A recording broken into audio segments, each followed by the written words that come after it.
신명기 구약성경 16장 16절 288쪽입니다. 신명기 16장 16절 17절 두 절의 말씀을 함께 읽도록 합니다. 너희 가운데 모든 남자는 1년에 3번 곧 무교절과 칠칠절과 초막절에 내 하나님 여호와께서 택하신 곳에서 여호와를 배웁되 빈손으로 여호와를 배웁지 말고 각 사람이 내 하나님 여호와께서 주신 복을 따라 그 신대로 드릴지니라. 아멘. 오늘 이 말씀은 이스라엘 백성들이 430년 동안의 애굽에서 노예 생활을 했었습니다. 그리고 하나님께서 이스라엘 백성들을 모세를 통하여 끄집어내줍니다. 홍해를 마른 땅처럼 가르게 하시고 고향 땅 가나안을 향하여 가게 하십니다. 그 과정에 하나님께서 시내산에서 이스라엘 백성들을 모아놓고 모세를 불러서 하나님께서 이렇게 말씀하셨습니다. 출애굽기 19장 보십시오. 이 축복을 받을 수 있는 길이 오늘 본문의 말씀입니다. 출애굽기 19장 5절, 6절 같이 읽도록 합니다. 세계가 다 내게 속하였나니 너희가 내 말을 잘 듣고 내 언약을 지키면 너희는 모든 민족 중에서 내 소유가 되겠고 너희가 내게 대하여 제사장 나라가 되며 거룩한 백성이 되리라. 너는 이 말을 이스라엘 자손에게 전할지니라. 하나님께서 이스라엘 백성들을 애굽에서 건져내어서 이렇게 축복하겠다고 약속하십니다. 내가 한 말 너희들이 꼭 잘 들어라. 그리고 하나님의 약속의 말씀, 언약의 말씀을 지키면서 살아라. 그러면 세상에 많은 민족, 많은 사람들이 있지만은 그 중에서 나를 예배하는 너희들이 내 소유가 되고 내 자녀가 되어서 내가 반드시 세상에 소문이 나도록 축복해 주겠다라고 약속하신 말씀입니다. 이 축복을 받을 수 있는 길이 1년에 3번의 절기를 잊지 말고 기억하고 지키라는 말입니다. 오늘 이 본문의 말씀 신명기 16장의 말씀이지만은 이것은요 출애굽기 23장에도 출애굽기 34장에도 레위기 23장에도 계속 반복하며 말씀이 기록되어져 있습니다. 다만 오늘 본문을 택했을 뿐이에요. 그 모든 말씀에 기록되어 있습니다. 너희가 1년에 3번의 절기를 지키라. 그러면 출애굽기 34장 넘겨보십시오. 어떤 축복을 주신다고 그랬는가 보십시오. 출애굽기 34장 23절 24절 자, 그 위에 22절부터 읽을까요? 22절 77절 곧 맥추의 초실절을 지키고 세말에는 수장절을 지키라. 너희의 모든 남자는 매년 3번씩 주 여호와 이스라엘 하나님 앞에 보일지라. 내가 이방 나라들을 내 앞에서 쫓아내고 내 지경을 넓히리니 내가 매년 3번씩 여호와 내 하나님을 뵈려고 올 때에 아무도 내 땅을 탐내지 못하리라. 내 지경을 넓혀주리라. 이방 나라 모든 사람들이 볼 때에 소문날 정도로 축복하겠다는 약속입니다. 어떻게 하면 1년에 3번의 절기, 하나님께서 하신 3번의 절기를 반드시 지키라는 얘기입니다.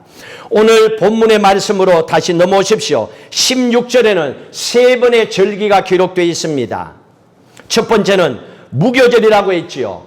이거는 구약의 유월절을 얘기합니다. 무교, 누룩을 넣지 아니하는 떡을 먹는 거예요. 왜냐하면 애굽에서 급하게 나왔기 때문에 떡을 구워 먹을 시간이 없어요. 그냥 급하게 나와서 고향을 향하여 가야 되는 거예요. 아니면 애국 군대에게 죽는 거예요. 그래서 누룩을 넣을 수가 없었어요. 무교절이라고 하는 것은 유월절을 얘기하고 오늘 우리로 얘기하면 부활절을 얘기하는 거예요. 고난주간을 지나고 바로 지키는 부활주의를 얘기합니다. 두 번째로 칠칠절이라고 얘기했습니다. 칠칠절은 7주일을 지난 다음 날 맥추절을 얘기하는 겁니다. 그래서 77이라고 얘기합니다. 다른 말로 하면 77, 49일 다음 날이기 때문에 오순절이라고도 얘기합니다. 또 이것은 첫 번째 열매를 거두는, 그리고 하나님 앞에 감사함을 올렸기 때문에 초실, 첫 번째 열매를 드린다 해서 초실절이라고도 얘기합니다.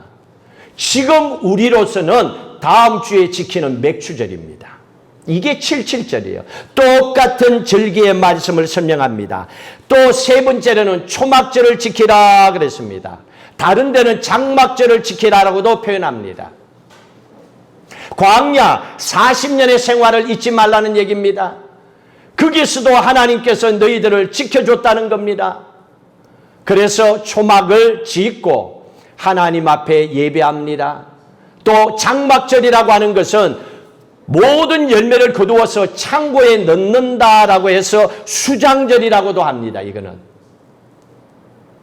창고에 넣는 수장절이라고도 하고, 오늘 우리가 지키는 절기로는 추수감사절입니다. 새말에 지키라. 세상의 마지막에, 1년의 마지막에 지키는 절기를 얘기합니다. 그래서 이 세 절기를 하나님 앞에 드리라.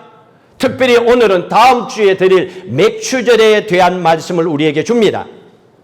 맥추절은 첫 열매를 드리는 초실절, 오순절, 77절이라고 그랬습니다. 영적인 의미가 있습니다. 오늘 16장 12절에 잘 나와 있습니다. 12절 같이 읽도록 합니다. 너는 애굽에서 종되었던 것을 기억하고 이 규례를 지켜 행할지니라. 맥추절을 지키는 영적인 의미, 왜 우리가 맥추 감사 예배를 드려야 되는가? 그 이유는 이스라엘 백성들이 430년 동안에 애굽에서 종살이를 했었습니다. 그거를 잊지 말고 살아라는 얘기입니다. 대한민국은 6월달이 되면 6.25 전쟁을 기억합니다. 그리고 마지막 부산까지 쫓겨나서 그것면 대한민국이 빨간 걸로 물들일 수밖에 없어요. 그런데 유엔의 도움을 통하여 다시 살아난 민족이 대한민국입니다. 잊지 말라는 얘기입니다. 그런데 대한민국은 잊어버리고 살아갑니다. 지도자를 잘 만나야 되고, 또한 역사적인 교회를 잊어서는 안 되는 겁니다. 430년 동안에 너희들이 애굽에서 종살이 했던 것을 기억하라 말씀하고 있습니다. 왜 기억하라고 얘기합니까? 죽을 수밖에 없는 인생을 살려줬잖아요. 그러면 고마운 줄 알아야지. 죽었다가 살아나시면 이제는 어떻게 살아야 돼요? 정신 차려가 살아야지요. 어떻게 하면 내가 진짜 제대로 인생을 살 수 있을까 생각해야지요. 우리가 예수 믿고 구원받았잖아요. 예수 믿지 않았으면 우리 역시도 다 어둠의 권세 가운데 붙잡혀 지옥 갈 수밖에 없어요. 그러면 우리가 구원받은 하나님의 자녀가 됐다면 내가 어떻게 하면 이 받은 하나님의 은혜를 기억하고 진짜 크리스찬으로 살아갈 건가? 알곡 신자로 살아갈 건가? 이것을 깨닫는 절기가 맥추절입니다. 맥추절은 맥추 감사 헌금 드리는 날이 아니에요.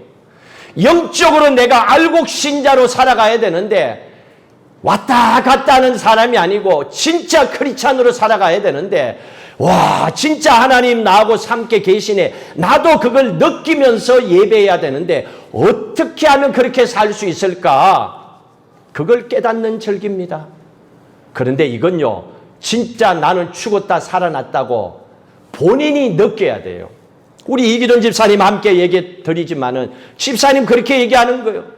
나 죽었다고 다시 살아났으니까 아들이 준 신장으로 사니 이건 내가 아니지요. 이제는 돌아보면서 좋은 일 하면서 교회와 더불어 함께 나는 열심히 믿음으로 살겠노라고 느껴야지요. 그거를 못 느끼면 뭐 방법이 없잖아요. 이걸 깨닫는 절기가 맥추절입니다. 이게 영적인 의미입니다. 또 맥추절의 재정적인 의미도 있습니다. 세상은요 돈이 필요해요. 먹을 게 필요합니다. 재정적인 의미는 6월절에 이른비가 내리는 6월절에 이스라엘 백성들이 씨앗을 밭에 뿌렸습니다. 이게 추수감사절이 되면 열매를 거두어야 돼요.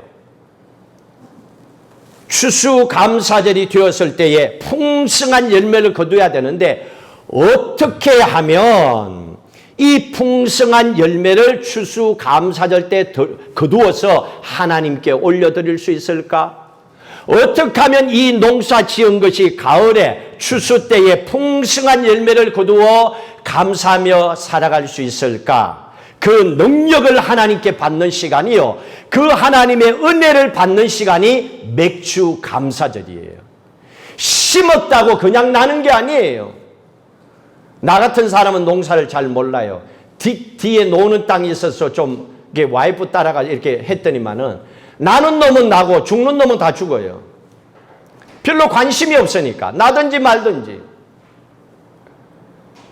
재정적인 의미는 이겁니다. 심었으니까 추수 때에 거두어야죠.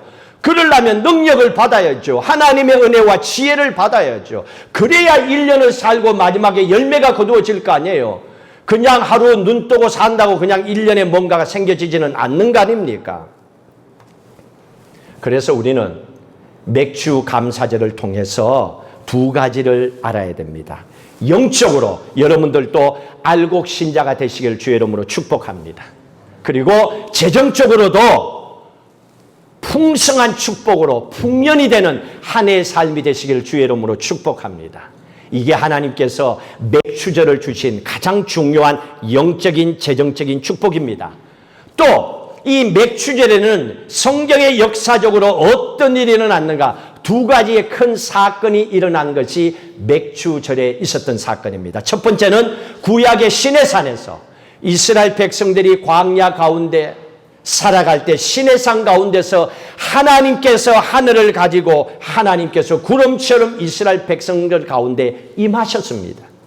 그리고 이스라엘 백성들에게 십계명을 주시고 하나님의 말씀을 주신 겁니다. 바로 그때가 맥주절기였습니다. 신약 성경에 와서 맥주절은 2000년 후에 마가 다락방에서 120명의 그리스도인들이 함께 모여서 기도하고 있었습니다. 그때 성령의 불이 떨어져서 12사도가 성령의 능력을 받고 세계로 흩어져서 복음을 전하기 시작했습니다. 그 역사와 능력이 일어났던 때가 맥주절이었습니다. 그래서 맥주절은 다른 말로 하면 페스티벌 오브 하비스트라고 합니다. 수확의 절기예요. 이런 간절한 마음을 가지고 하나님 앞에 기도하는 겁니다. 그러면 우리가 맥주절을 어떻게 지켜야 됩니까? 이스라엘 백성들이 지켰던 맥주절을 먼저 알아야 우리도 지금 맥주절을 제대로 지킬 수 있는 겁니다. 레위기서 23장 보십시오. 이스라엘 백성들이 맥주절을 어떻게 지켰는가? 레위기 23장 16절, 이제 15절의 말씀은 7 안식일의 수요를 채우고 이게 7일을 지나고 오순절을 얘기합니다.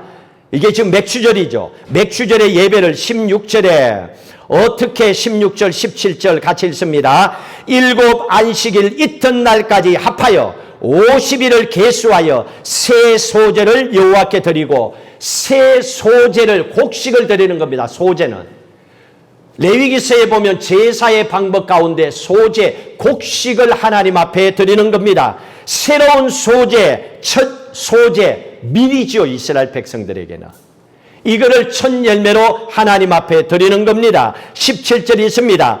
너희의 초수에서 10분의 2 에바로 만든 떡 2개를 가져다가 흔들지니 이는 고운 가루에 누룩을 넣어서 구운 것이요 이는 첫 요제로 여호와께 드리는 것이라. 새 소제로 밀을 드립니다. 하나님을 경외하는 마음으로 밀을 빻아서 밀가루로 떡 2개를 만들어서 앞뒤로 흔드는 게 요제입니다. 요제는 그냥이 아니에요. 흔들어서 드리는 거예요. 이렇게 앞뒤로 이렇게.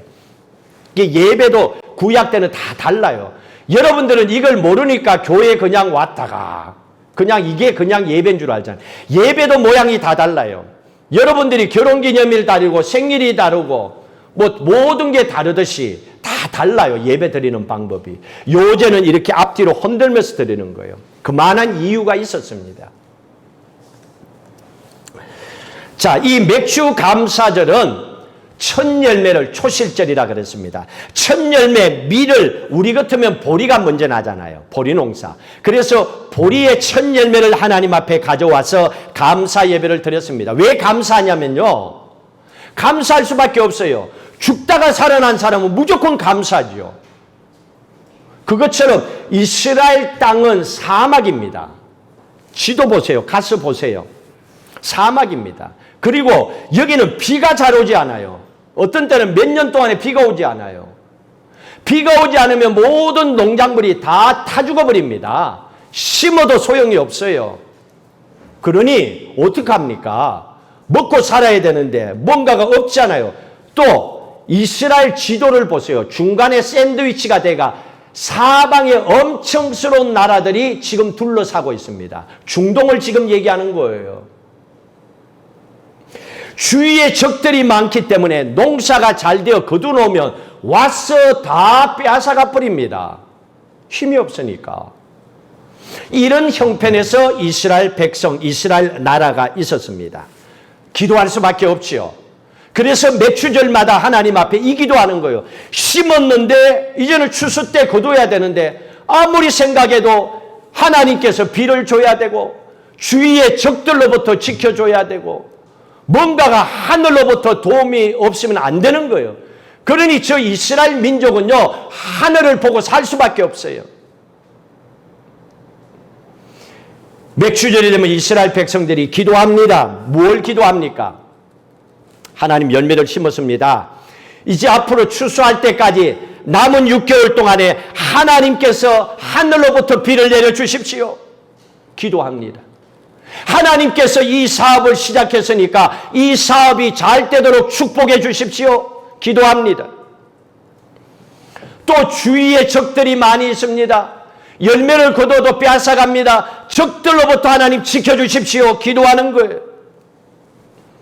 이스라엘 백성들은요, 1년에 열매를 거두되 밀을 거두고 그리고 과일을 거두고 마지막에 포도 추수를 합니다. 요게 단계적으로 거두는 농사예요.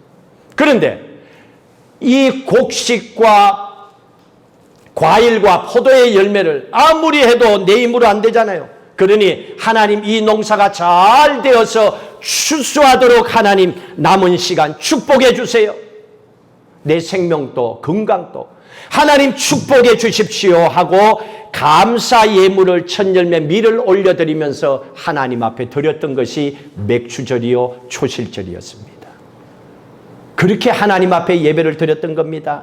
남은 6개월 동안에 축복하셔서 올 한 해가 마칠 때 정말로 나는 축복받았구나 고백할 수 있도록 해달라고. 그래서 맥주절에 잊지 말아야 될 기도의 제목이 추수는 하나님 손에 달려 있습니다. 추수는 하나님 손에 달려 있습니다. 이렇게 기도하는 게 맥주 감사주일입니다.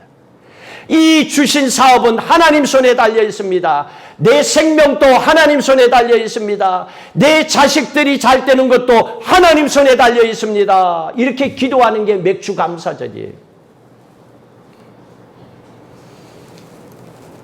우리가 세상을 살아봤기 때문에 압니다. 세상은 누구나에게 공평하게 기회가 주어지거나 공평하게 돈줄이 열려지는 것 아니라는 것. 공평하게 모두가 장수하는 게 아니라는 거 잘 압니다. 그래서 진짜 특별한 축복을 받지 않으면 안 돼요. 그래서 축복은 하나님 손에 달려 있습니다. 추수는 하나님 손에 달려 있습니다. 기도하고 감사하는 거예요. 감사 기도를 올려드리는 게 추수 감사, 맥주 감사 예배입니다. 이제 오늘을 지난 한 주간 다음 주 맥주 감사주를 맞이할 때까지 여러분 이 기도를 하셔야 돼요. 여러분들이 집에 있을 때마다 계속 기도하셔야 됩니다. 무슨 기도? 추수는 하나님 손에 달렸습니다. 사업체에 가서 이 사업 하나님 손에 달렸습니다. 자식들 하나님 손에 달렸습니다. 알아서 잘 살아주겠지. 천만의 말씀. 세상은 알아서 잘 살아가도록 되는 게 아니에요. 어디서 무슨 일이 있을지를 모르는 거예요. 그래서 기도하는 거예요. 이게 추수 감사절을 지키는 겁니다. 감사는요, 어려움을 당했을 때에, 인생의 바닥을 칠 때에 그 위기 상황 속에서도 감사를 해본 사람이 감사를 해요. 감사는 아무나 할 수 있는 게 아니에요. 감사하세요 그런다고 하시는 게 아니란 말이에요. 구두 수선공이 있었어요. 신발을 고치고. 학교는 다녀본 적이 없어요. 근데 이 사람이 하나님의 은혜를 받아서 150년 전에 인도의 선교사로 갔습니다. 이분이 윌리엄 캐리 선교사입니다. 인도의 선교사로 가서 8년 동안에 언어 공부를 하고 성경을 번역했습니다. 근데 8년이 지난 어느 날 성경 번역이 다 됐는데 집에 키우는 강아지가, 그때는 촛불을 켰으니까요, 잘못해서 촛불을 넘어뜨려서 그 성경 번역한 원고가 다 타버렸습니다. 열받지요? 여러분은 어때요? 작은 일에도 속상할 때가 많잖아요. 화날 때가 있잖아요. 근데 이분은요, 강아지를 끌어안고 하나님 앞에 기도를 했습니다. 하나님, 제가 8년 동안에 번역한 성경이 하나님 마음에 안 드는가 보네요. 그러니까 이 강아지를 통해서 다 태워버렸지요. 제가 다시 성경 번역 잘 하도록 할게요 하고 강아지를 안고 기도했다라고 기록에 남겨 있어요. 여러분, 이분이 어떻게 그렇게 가능합니까? 8년 동안인데. 여러분, 8개월만 해도 사람은 포기할 겁니다. 아니, 8주만 지나도 열받아요. 8년이었어요. 그러면서 이렇게 할 수 있었던 이유를 이렇게 기록해 놓고 있었습니다. 인도로 갔을 때 아들이 있었는데 아들이 어떤 병으로 일찍 죽었어요. 마음 아프잖아요. 그런데도 감사함으로 그 아픔을 껴안았대요. 그리고 아내가 우울증이 걸린 거예요. 그 가운데서도 감사함으로 그 환경을 끌어안았대요. 그리고 기도했대요. 그 어려움을 이겨냈다고 합니다. 평소에 감사하는 마음을 가졌기 때문에 어려운 가운데도 감사가 먼저 나오는 거예요. 열받고 화내고 쌍 안 하고 그것부터 하는 거예요. 그냥 감사부터 하는 거예요. 왜? 평소에 감사부터 했기 때문에. 이게 자기의 삶이었기 때문에. 그래서 몇 년이 지나서 성경 번역을 다 하고 거기에는 또요, 사투리를 많이 써요. 방언을 많이 써서 그 지역의 단어가 다 달라요. 벵가로, 네파로 등등 족속들이 있어가 44개 성경 국어로 또 다 번역했다고 합니다. 인도의 최초의 신문을 또 이분이 만들었대요. 최초의 대학도 설립했다고 합니다. 참 큰 일을 하셨어요. 윌리엄 캐리 선교사님이. 그리고 이렇게 말씀하셨습니다. 마지막 인생을 마무리를 하면서 하나님으로부터 위대한 일을 기대하십시오. 그리고 하나님을 위하여 위대한 일을 하십시오. 누가 이런 말 한 줄 알아요? 수선공이에요. 구두 수선공이에요. 여러분처럼 그렇게 배우지 못했어요. 그런데 그분이 그런 말을 했어요. 하나님을 위하여 위대한 일을 기대하라고. 여러분을 통하여 여러분이 상상하지 못하는 엄청난 일을 하나님께서는 이루시길 원한다는 겁니다. 내 삶 밥이나 먹고 살라고 과함에 사는 게 아니라는 거예요. 그 수준이 아니고 사람들이 상상도 할 수 없는 위대한 일을 나를 통해서 이루기를 원하니까 그걸 기대하고 꿈을 가지라는 얘기입니다. 그리고 하나님께서 나를 위하여 위대한 일을 이룰 수 있도록 하나님을 위하여 위대한 일을 하라는 얘기입니다. 그게 어디서 나왔습니까? 감사하는 마음이었죠. 여러분들도 아무리 힘들고 어렵더라도 감사하는 마음이 여러분의 삶이 되시기를 주의 이름으로 축복합니다. 자, 하나님께서는요, 이 맥주 감사절을 또 신약 성경으로 와서 영적으로 우리에게 주시는 의미는 예수 그리스도의 십자가와 부활의 은혜를 감사하는 절기입니다. 예수 그리스도의 십자가는 죽음이요 부활은 새 생명입니다. 다시 살아나는 겁니다. 이 은혜를 감사하는 절기입니다. 맥주 감사절의 영적인 의미가 뭐라 그랬습니까? 내가 구원받고 하나님의 자녀가 되었으니 이제 나는 알곡 신자로 진짜 크리스찬으로 살기를 원합니다. 어떻게 하면 알곡 신자로 살 수 있습니까? 하고 기도하고 깨닫고 살아가는, 그걸 결단하는 절기라 그랬습니다. 종교개혁을 했던 마틴 루터 목사님이 계십니다. 그분이 이렇게 말씀하셨습니다. 알곡 신자가 되기를 원하느냐? 그러면 세례 받은 날로 돌아가라. 처음 네가 예수 믿은 날로 돌아가라는 거예요. 그러면 네가 알곡 신자가 된다는 겁니다. 지금은 내려놓으라는 얘기입니다. 내가 얼마나 교회 오래 다녔는데 내려놓으라는 겁니다. 내가 얼마나 성경을 많이 아는데 내려놓으라는 얘기입니다. 처음 예수 믿었던 날로, 세례 받은 날로 돌아가라는 얘기입니다. 근데 세상 사람들은요, 크리스찬들은 이거는 잘 기억 못하는데 소주의 처음처럼 이거는 기억을 잘해. 처음처럼.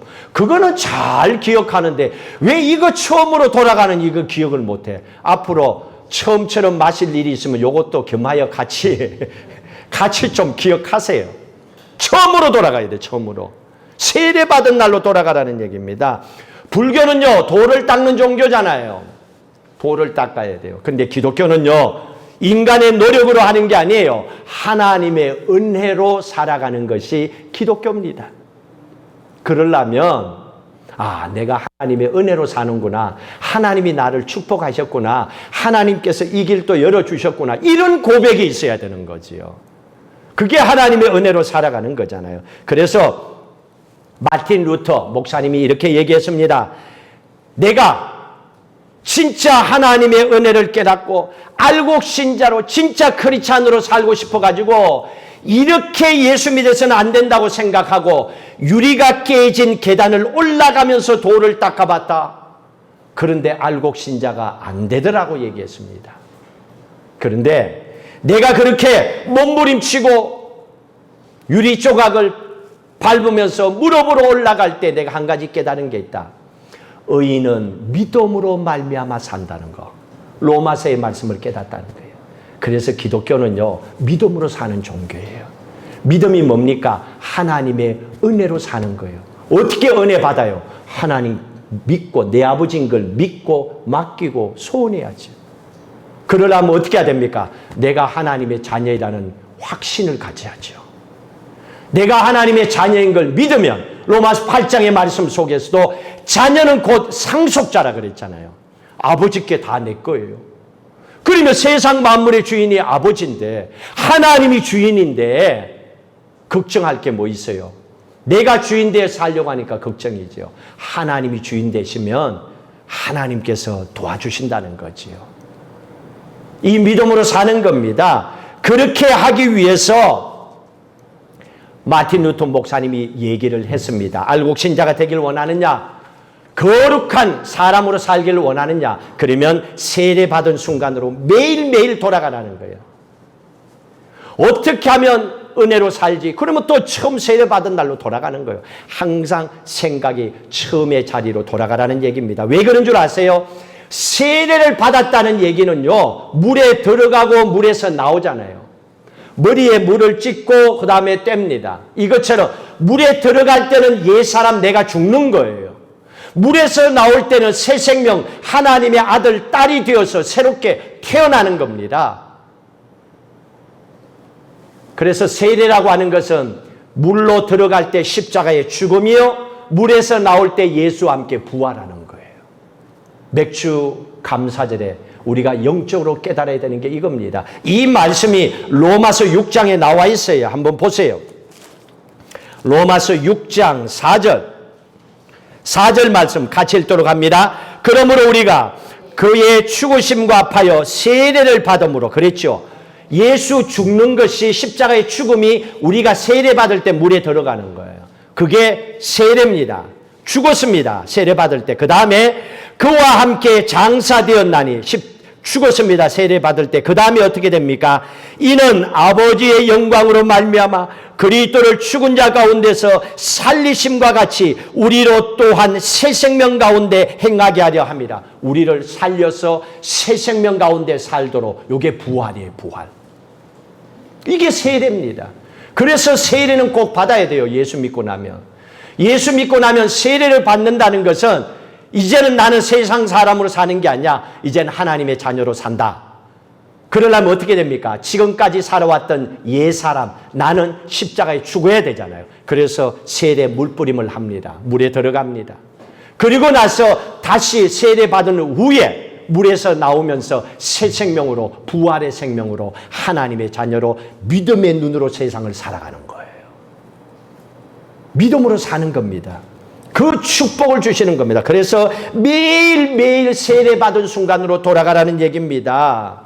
이 세례를 받는 것이, 하나님의 자녀가 되는 것이 얼마나 중요하냐. 그건 예수 그리스도의 피의 능력이 있기 때문에 그렇습니다. 예수의 이름과 피가 얼마나 능력이 있는지 히브리서 9장 14절 보십시오. 히브리서 9장 14절 말씀에 보시면 우리의 인생을 바꾸어 놓는 게 예수 그리스도의 피입니다. 얼마나 능력이 있는지 몰라요. 14절에 읽습니다. 하물며 영원하신 성령으로 말미암아 흠없는 자기를 하나님께 드린 그리스도의 피가 어찌 너희 양심을 죽은 행실에서 깨끗하게 하고 살아계신 하나님을 섬기게 하지 못하겠느냐. 죽은 행실을 깨끗하게 하고 죽은 양심을 다시 살려주는 것이 예수 그리스도의 피라는 거예요. 이건 믿어야지 다른 게 없잖아요.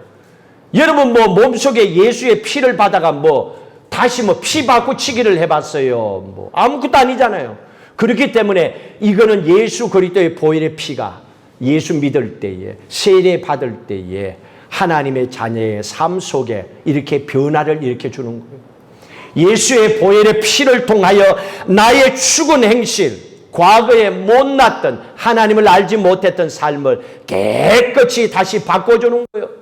죽었던 양심, 사람이요, 교회 다니는 사람들도 하나님 보고 계셔 그래야 양심이 뜨끔하지. 그냥 교회 다니는 수준으로는요, 양심이 돌덩이처럼 굳은 교회 다니는 사람들도 많이 있어요. 그러니까 죽은 행실을 하고도 막 살아도 눈뜨끔 하나 안 하는 사람도 있다니까요. 왜 그럴까요? 예수의 보혈의 피의 능력을 안 믿으니까. 보혈의 피의 능력은 이거예요. 그러면 예수 믿고 나면 나의 과거의 행실은 죽었다. 믿어야 돼요. 선포해야 돼요. 그리고 내 양심도 바뀌었어. 예수 그리스도의 보혈의 능력으로. 하나님이 내 안에 계신다. 믿음으로 살아가는 거예요. 믿음 외에는 다른 길이 없는 겁니다. 자, 맥주 감사절의 재정적인 의미를 좀 더 보고 마무리 짓도록 하십시다. 맥주절에는 특별한 걸 하나님께서 요구하셨어요. 레위기 23장에 한번 보십시오. 이거는요, 다른 절기와 좀 다르게 말씀하셨습니다. 23장 22절. 자, 맥주절에 재정적인 축복받는 방법을 얘기합니다. 22절 읽습니다. 너희 땅에 곡물을 벨 때에 밭 모퉁이까지 다 베지 말며 떨어진 것을 줍지 말고 그것을 가난한 자와 거류민을 위하여 남겨두라. 나는 너희 하나님 여호와니라. 내가 너희 하나님 여호와인 걸 믿느냐? 그러면 맥주절 때 특별한 걸 해야 된다. 뭘 해야 되는 줄 아니? 너희 밭에 떨어진 것은 줍지 마라. 가난한 자와 거류민들을 위해서, 나그네를 위해서 남겨둬라. 그들이 먹도록 해라. 그래서 맥주절에 우리가 해야 될 일은 이방인들을 위해서, 하나님을 알지 못하는 많은 이웃들을 위해서 넉넉하게 구제하고 선교하라는 거예요. 하나님 이걸 하라는 거예요. 재정적으로도. 그렇게 해라. 왜? 나는 너희가 믿는 하나님 여호와다. 내가 그거를 명령한 거다. 네가 이 말대로 지키면 내가 반드시 너의 인생도, 너의 농장도, 너의 사업도 내가 책임져 주겠다는 축복, 약속의 말씀입니다. 추수는 하나님 손에 달려 있습니다. 맥주절에 기도했던 것처럼 그 기도 내가 너에게 이루어 주겠다는 약속의 말씀입니다.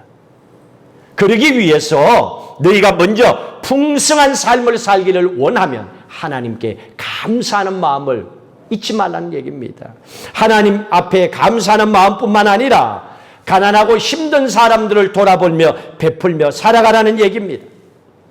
그런데요, 여기에 구약 때는 유월절이죠. 지금은 부활절. 그리고 지금은 다음 주는 맥주절이잖아요.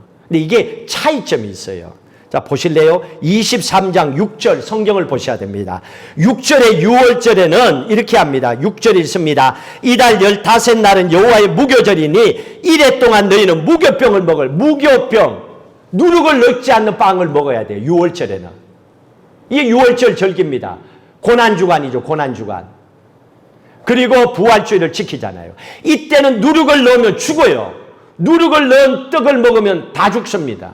이게 하나님의 법이에요. 그런데 반대로 맥추절에는 누룩을 넣습니다. 17절 보세요. 이게 달라요. 이유가 있습니다. 17절 너희의 처소에서 10분의 2 에바로 만든 떡 2개를 가져다 흔들지니 이는 고운 가루에 누룩을 넣어서 구운 것이요. 누룩을 넣어서 구우래요. 누룩이라고 하는 것은요, 영적으로 이방인을 상징해요. 하나님을 믿지 않는 사람들을 상징하는 게 누룩이에요. 누룩을 넣으라는 얘기가 뭡니까? 그것도 떡을 2개 만들라고 그랬습니다. 이 떡 2개는 영적으로 유대인들과 이방인을 상징하고 있습니다. 이거는 맥추절에는 이방인들을 향하여 나누라는 얘기입니다. 선교하고 전도하고 복음을 전하라는 얘기입니다.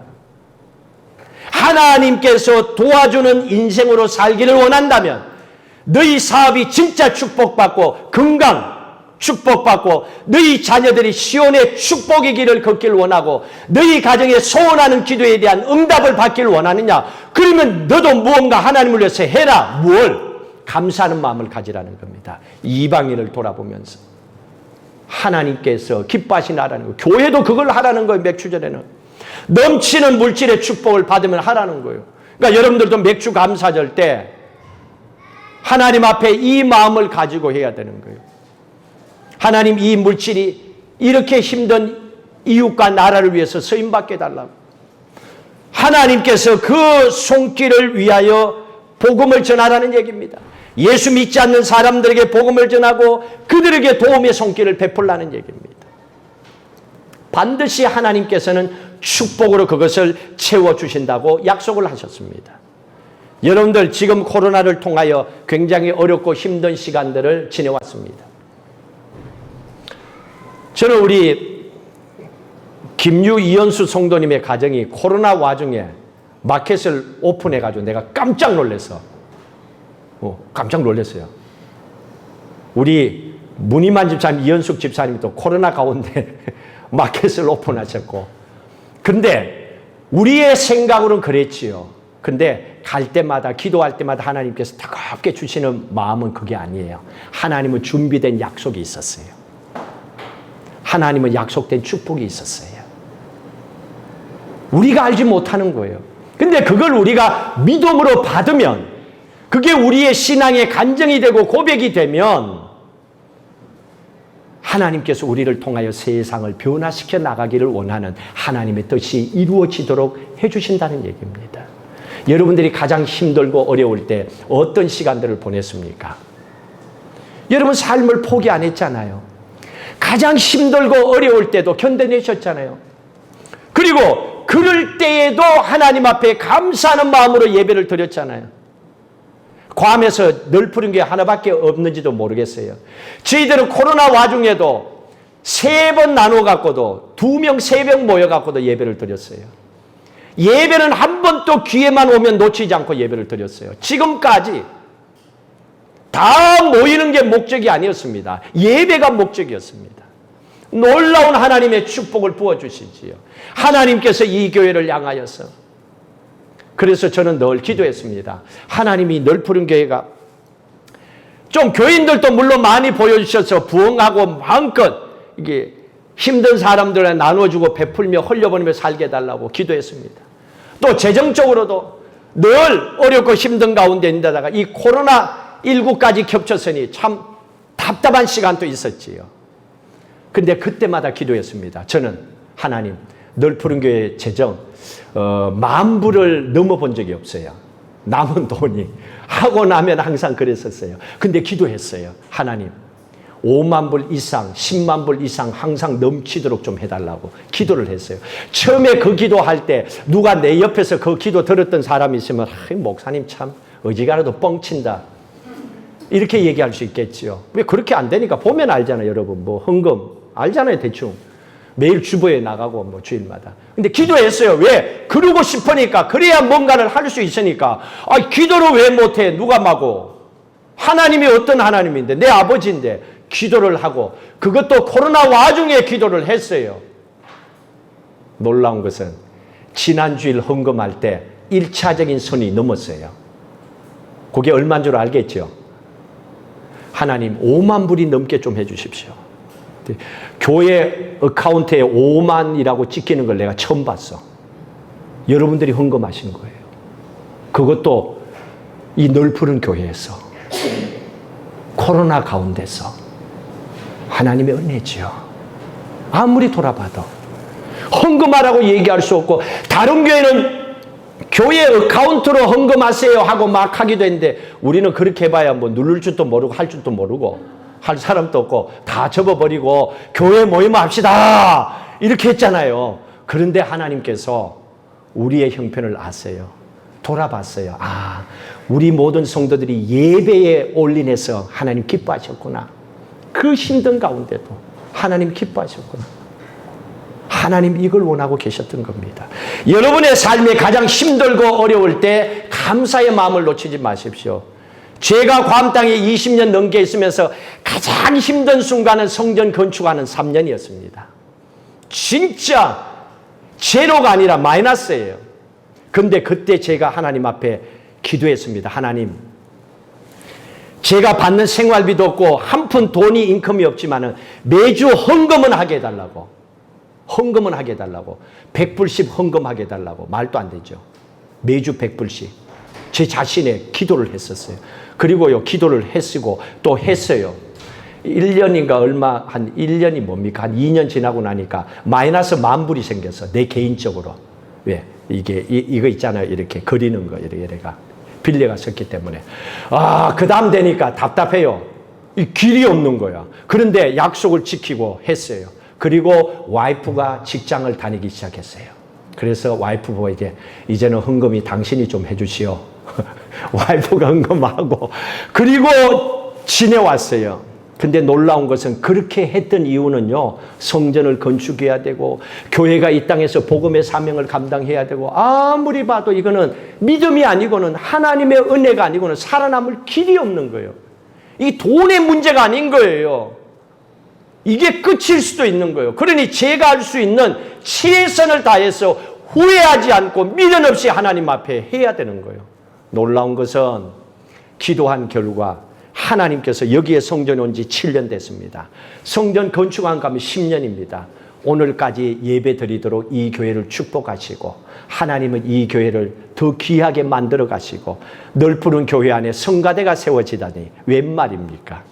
이 찬양을 매주마다 들을 수 있다는 것도 감사하고 그리고 매일매일 성도의 가정을 위해서 축복하고 기도할 수 있게 하신 것 하나님의 은혜지요.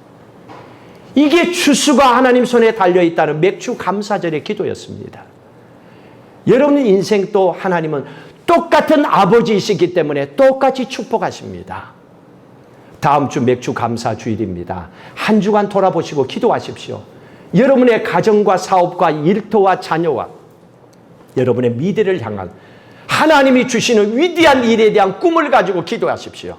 여러분을 통하여 이루어가고자 원하시는 그 일을 이루도록 기도하십시오. 그리고 내게 건강 주시면, 내게 물질 주시면 하나님을 위해서 나도 위대한 일을 쓰임받는 일꾼이 되겠다고, 물질로도 건강으로도 내게 주신 지혜로도 하나님 마음껏 주를 위해서 일하겠다고 하나님 앞에 기도하십시오. 그래서 세상 예수 믿고 살았던 이 삶이 평생에 후회되지 아니한, 진짜 내가 예수 잘 믿다가 가는구나, 여러분 인생의 마지막에 이 신앙의 고백이 여러분 자신들의 고백이 되길 원합니다. 그러기 위해서는 하나님이 주시는 그 축복을 여러분들이 받아 누려서 살아야 됩니다. 이 약속의 말씀을 의지하시고 약속의 말씀대로 크리스찬의 삶이라고 하는 것은요, 말씀과 삶이 일치가 되는 거예요. 그게 삶입니다. 기도했으면 그 하나님이 해결해 준다는 걸 믿고 사는 것이 크리스찬의 삶이 되어야 돼요. 하나님 앞에 이렇게 해 주십시오. 그러면 내가 이렇게 살겠습니다 하면 약속대로 행하는 것이 크리스찬의 삶입니다. 그리스도인의 삶의 목표는 일치입니다. 하나님입니다. 항상 기뻐하라. 그러면 항상 기뻐하며 사는 거예요. 쉬지 말고 기도하라. 그러면 늘 기도해야 돼요. 범사에 감사하라. 그 어떤 어려운 가운데서도 감사하며 사는 겁니다. 이게 크리스찬의 삶입니다. 이 삶을 살아갈 수 있도록 한 주간 기도하시고 다음 주 맥주 감사주일에 만날 때는 기가 막힌 하나님의 축복이 여러분의 가정과 사업과 일터를 통하여 기도의 풍성한 열매로 하나님 앞에 올려지기를 주의 이름으로 축복합니다.